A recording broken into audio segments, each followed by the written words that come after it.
Hoy no hablamos de títulos, hoy hablamos de algo más grande. El segundo nadaplete consecutivo del Real Madrid. Programa especial, noche histórica. Vamos a Cibeles.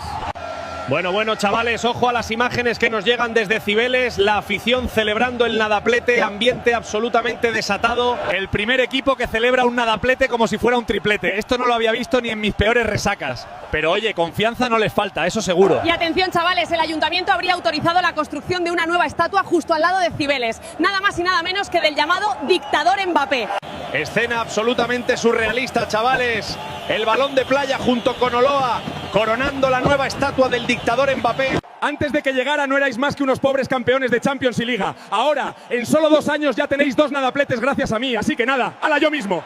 Os lo dije, chavales, este año íbamos a hacer historia. Igual el triplete no lo vemos en la vida, pero 2 nadapletes seguidos no los hace cualquiera. ¡Hala Madrid! ¡Nadaplete!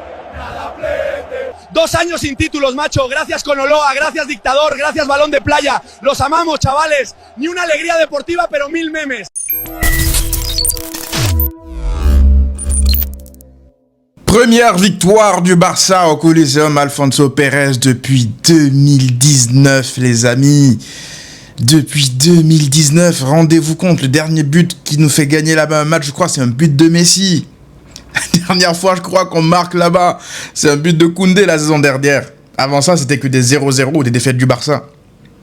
Bref, bonjour les amis, j'espère que vous portez toutes et tous très bien. Installez-vous, il y a des choses à dire par rapport à ce match. Honnêtement, si on m'avait dit un jour que j'aurais des choses à dire après un match, un déplacement à Rétafé, je vous aurais jamais cru. Malgré tout, le Barça aujourd'hui a sorti un bon match. Le Barça a rendu ce match-là regardable. Vraiment, là, ça ne se dit pas un regardable, mais vous comprenez ce que je veux dire. Le Barça a réussi à nous entertain durant ce match-là. On s'est posé, moi je vous m'en parle, la vérité, première période, j'avais hâte en fait que l'arbitre siffle à 45 minutes, à la 45e minute, direct. Je voulais pas de temps additionnel, je voulais rien de plus, parce que le Barça était en gestion normale, le Barça savait très bien le match qu'il était venu chercher dans ce stade-là, tu savais que tu allais te faire dégommer par des barbares qui avaient des matraques qui t'attendaient là, avec des battes et des missiles sol-air dès que tu essayes de rentrer dans leur surface de réparation. Voilà, moi, dès que j'ai vu que le Barça s'est mangé 2 cartons jaunes, alors que sur les 45 premières minutes, Rétafé à 0 carton jaune, je me suis dit, ok, on est dans le thème, ça bouge pas, comme d'habitude. Mais je voulais garder mon calme, la vérité. J'ai plus envie de rentrer dans les trucs d'arbitrage et tout, là.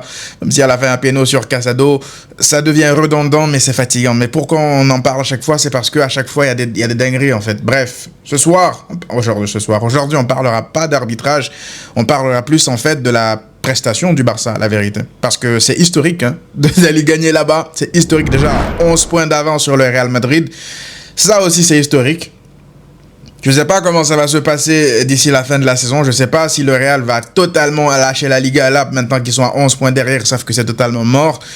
Parce que si il lâche des points de nouveau, même s'il lâche pas des points contre l'Espagnol et que le Barça gagne le match à Osasuna, il y a de grandes chances que le Barça aille gagner à Osasuna avec moins de pression. Je pense que le Barça gagne aujourd'hui parce qu'il y a déjà moins de pression par rapport à ce que le Real Madrid a fait hier. Si le Real avait gagné, était à 6 points, je pense que la pression elle aurait été un peu plus présente, vous voyez.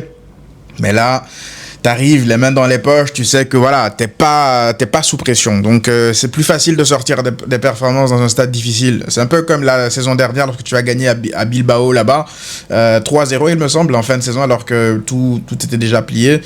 C'est un peu la même chose. Donc le Barça, au-delà d'aller chercher les 3 points, le Barça c'est aussi rassuré en fait. Tu es capable de sortir de bons matchs dans des stades difficiles sans Lamine Yamal, sans Rafinha. Parce que oui, il faut en parler de ça. Tu vas là-bas, dans un stade difficile, sans 2 de tes meilleurs joueurs. Et pourtant, tu arrives... oui, Rooney aujourd'hui n'a pas fait son meilleur match. Juste parler de Rooney rapidement. Je vois beaucoup de gens essayer de l'enterrer après ce match-là. Je trouve que vous êtes très, très, très dur envers lui. Parce que Rooney, depuis le début de saison, à chaque fois qu'il a eu à jouer, les maigres fois où il a eu à jouer, il a sorti de très bons matchs. Il a sorti de très très bons matchs et là vous essayez en fait de vraiment l'enterrer parce que je comprends les gens qui disent qu'il fait un mauvais match, mais moi je le dis, il fait un mauvais match, il est pas rassurant, il est pas rassuré lui-même, je veux dire, balle au pied, t'as l'impression qu'il a pas confiance en lui, mais c'est pas le Rooney que moi j'ai vu quand il joue contre Bilbao par exemple en Supercopa.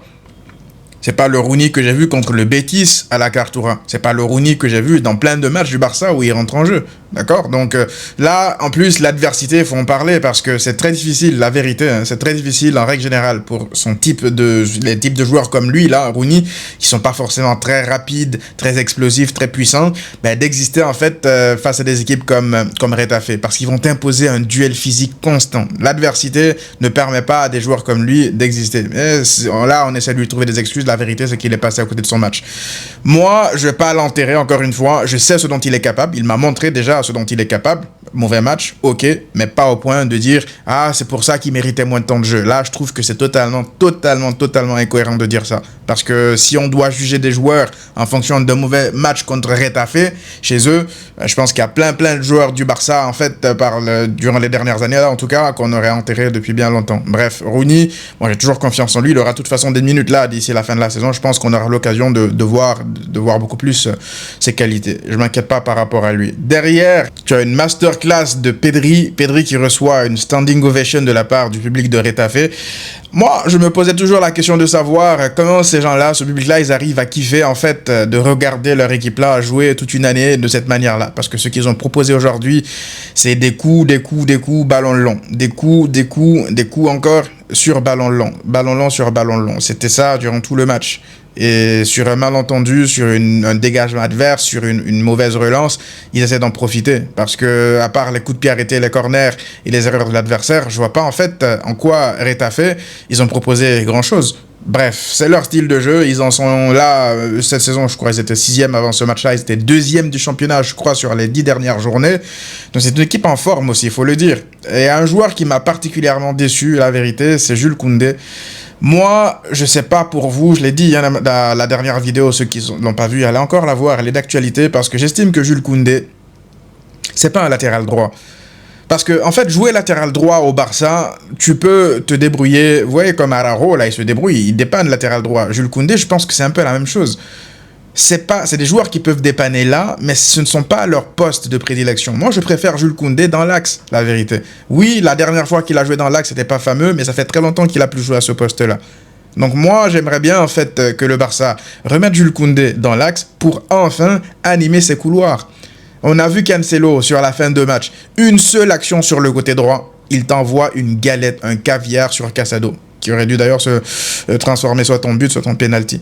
Ça, c'est Cancelo, ça. On le sait. C'est pas un mec... En fait, moi, ce qui me dérange avec Jules Koundé, c'est pas tant là. C'est même plus, en fait, son apport avec ballon. Mais même sans ballon, en fait, il est moins rassurant. Parce que défensivement, il arrive plus à suivre certains ailiers rapides. Il arrive à faire des erreurs, parfois, sur des trucs vraiment anodins. Une passe simple, parfois en retrait, tu le vois, il la dose mal. Un contrôle de balle. Contrôle un peu trop long. Donc, il est obligé de faire faute, carton jaune. Et ça, c'est l'histoire de sa saison à Jules Koundé. Déjà, même la saison passée, il le faisait. Hein. Des trucs comme ça, des sautes de concentration. Moi, je le voyais comme une saute de concentration. Mais la vérité, c'est que peut-être qu'il a juste un plafond technique pour ne pas jouer... En fait, qui ne lui permet pas, de jouer à ce poste de latéral droit. Parce que quand tu es latéral au Barça, les sorties de balles, tu es très concerné par les sorties de balles. Donc si un contrôle sur deux, c'est approximatif, déjà tu as raté ta passe, tu as raté ton contrôle, c'est très difficile en fait de développer le jeu. Donc quand tu as un côté droit, Jules Koundé, Rooney, de ce niveau-là aujourd'hui, c'est très difficile. Et je trouve qu'on rend pas service entre guillemets à Lamine Yamal en lui mettant en fait un latéral comme Jules Koundé à ses côtés. Si Lamine Yamal avait un latéral de classe mondiale, regardez ce que Hakimi apporte aux ailiers droits du Paris Saint-Germain, que ce soit Dembélé ou que ce soit les autres. Il y a toujours un soutien constant, que ce soit dans les petits espaces, entre les lignes, la qualité technique. C'est pas que la présence, juste la qualité technique. Parce que Koundé, on va pas non plus être trop dur envers lui. Il fait les bases de ce qu'on demande un latéral droit. Il dédouble, il se propose, tout ça. Il arrive même à faire des centres intéressants de temps en temps. Il arrive à se proposer. Mais c'est pas un latéral droit pour moi. Bref, je ferme la parenthèse Koundé, je voulais juste parler de ça. J'aimerais aussi parler de Cubarsí qui fait un match énorme. Cubarsí et Gérard Martin, les deux. Gérard Martin, ça fait 2 matchs contre l'Espagnol aussi il a 2 doigts de se blesser tout seul. Soit à cause de la pelouse, soit parce qu'il se marche dessus lui-même. Je sais pas, lui, il a une gestuelle un peu bizarre, hein, Gérard Martin. Mais il fait quand même, voilà, faut en parler de Gérard Martin. On va pas se mentir, hein, Gérard Martin, depuis qu'il est titulaire, c'est un sans faute.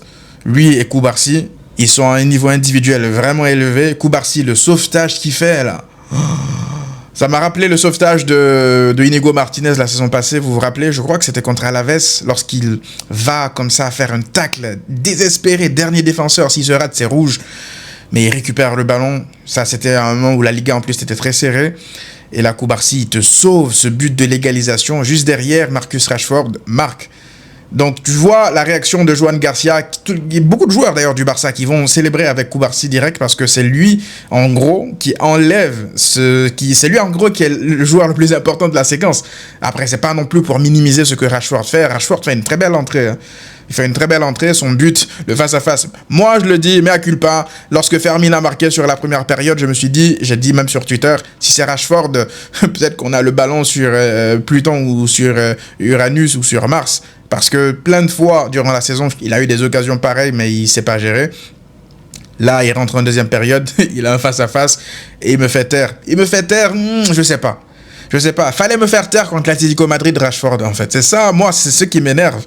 C'est bien, là, il a fait un bon match, une belle rentrée. Mais c'est un peu trop tard.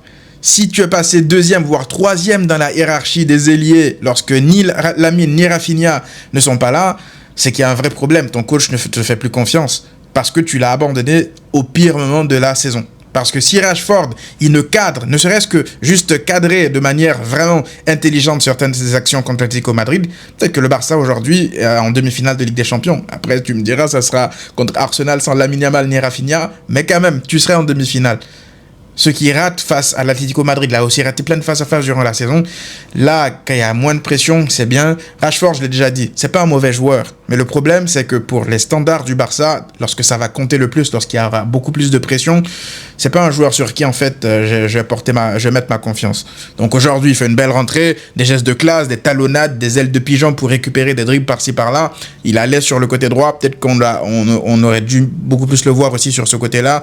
Mais il y a Rooney, il y a Lamine, donc difficile. Mais voilà, moi, malgré tout, je vais pas me faire berner par sa prestation. Merci pour tout. Mais bon retour à United pour le prix, en tout cas. Et plus le salaire aussi, il faut le dire. C'est beaucoup trop. On n'est pas dans une position où ça doit être une priorité. Moi, je pense en tout cas. Voilà, globalement, plutôt content des joueurs. Ils ont fait un gros match.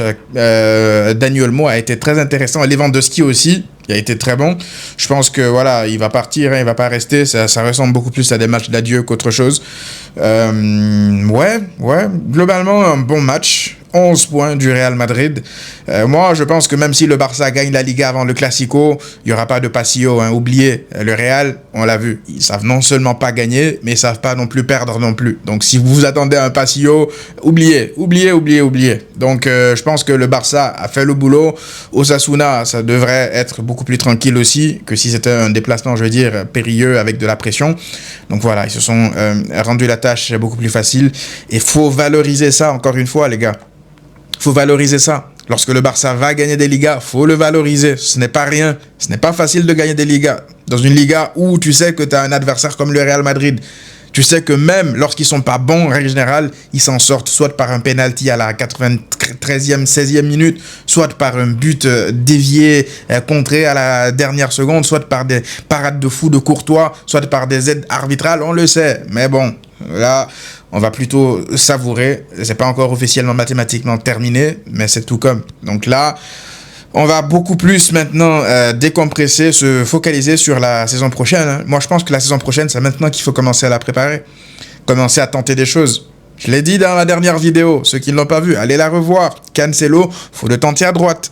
Faut le tenter de plus en plus à droite. Moi, je veux pas revoir en fait une nouvelle saison du Barça avec Koundé, Baldé comme latéraux. Pour moi, c'est plus possible. Baldé, il doit se battre naturellement pour regagner sa place. Je pense pas qu'il faille le vendre. Mais tu dois instaurer une vraie concurrence aussi à Baldé pour que lorsqu'il rentre, qu'il se dise « je peux plus me contenter d'un contrôle passe en retrait ». Donc Baldé, Grimaldo pour moi sur le côté gauche, ça peut le faire. Koundé dans l'axe avec Cancelo, avec Eric aussi comme latéraux droit, moi je pense que ça peut aussi le faire. Bref, on va pas faire un mercato maintenant. Je vais vous sortir très certainement une vidéo mercato idéal dans les prochains jours, semaines là. On se retrouve donc très rapidement les amis pour une nouvelle vidéo. À très vite.